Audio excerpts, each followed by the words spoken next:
Kyetutegeddeko ali mu mbeera mbi, afumitiddwa ekiso, akulukuta omusaayi mu mbiriizi. Motoka eyo gy'olengera eyo mu maaso ya militale. Omuliro ogw'olaba, poliisi egezaako okujja ebiti mu kkubo. Yeyo embeera gy'olaba egenda mu maaso. Gwali yatulaba ku Map Media TV. Tuli wano wakati mu Kampala we tusinzira okuweereza, gwe muganda wange ali eyo. Weekuumireko buli kimu tugenda mu maaso n'okikuweereza paka we tunaafundikibwa, paka we tunaakimaliriza. Abantu beeyongera bweyongezi kulumba. Kye kino kyolaba eno waggulu, kyekyo kyolaba ekigenda mu maaso. Mini price kyekyo kyolaba ekigenda mu maaso. Tuli wakati mu Kampala.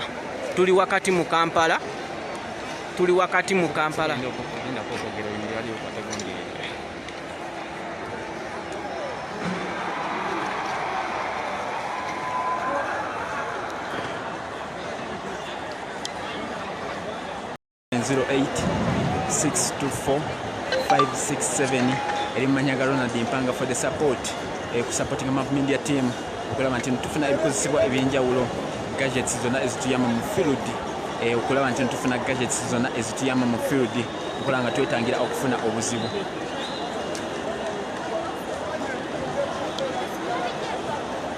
Era MTN eri 0772 653 186 yo eri mu Manyaga Mpanga, ga Charles Mpanga, eri mu Manyaga Charles Mpanga okulaba nti nno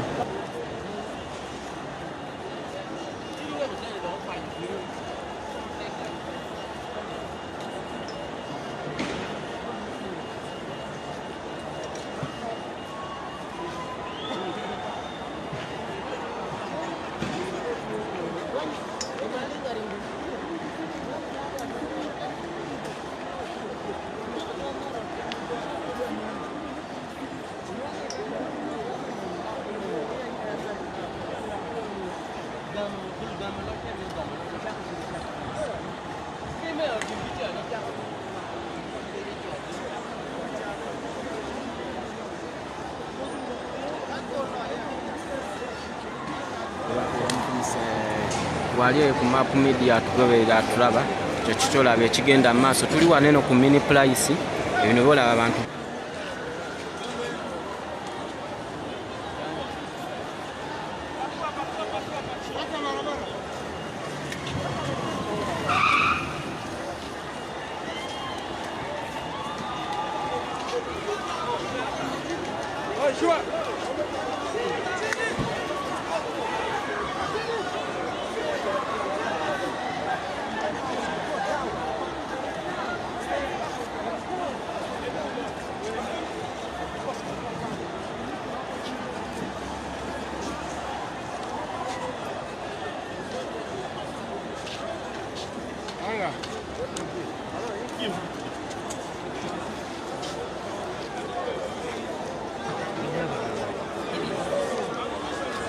We are giving you live updates on Map Media TV.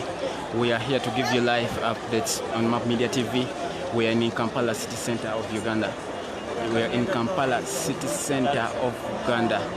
Yes. That is it.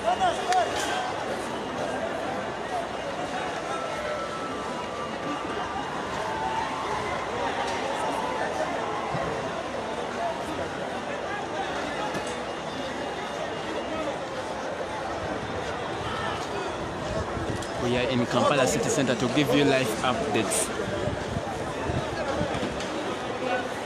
This is in Kampala, but the president is brutalized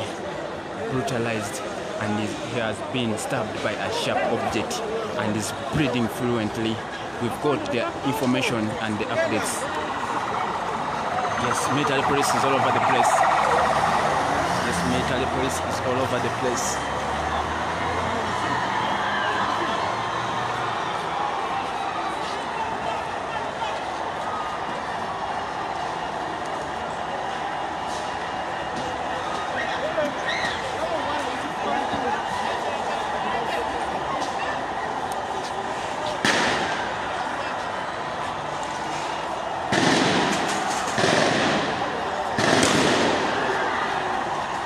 ekyowulira masasi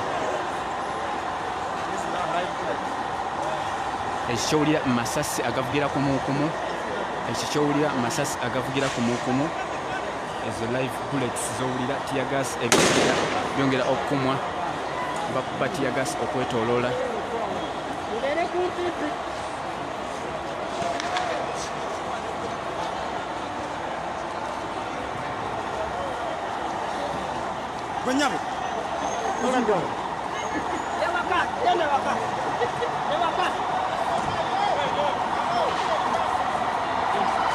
polisi bagikubye amayinja n'eddukayo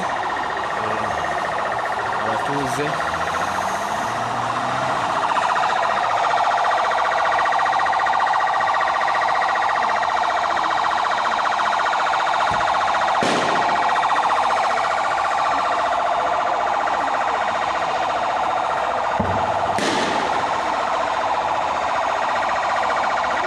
Run the transporter eddoboozi lyange Run the transporter gemanya gange era yali mabega w'ekifaananyi kino Makuta TV amasasi gakyagenda maaso n'okuvuga mu bbanga amasasi gali mu kuvuga mu bbanga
bamukubye essasi mu kamwa tasobola kwogera bamukubye essasi mu kamwa afuwa musaayi bamukubye essasi mu kamwa kuba screenshot ogiwanike bamukubye essasi mu kamwa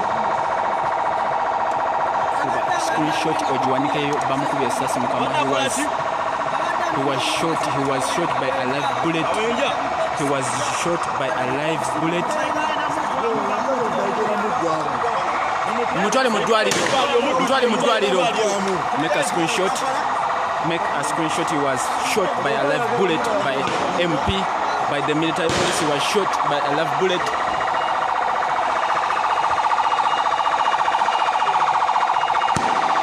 He's bleeding and the president himself is bleeding. He was struck by a sharp object and it was known by it was a knife and he's bleeding and his condition is so worse. Map Media TV, online TV on. Run the Transporter is my name, the voice under this video.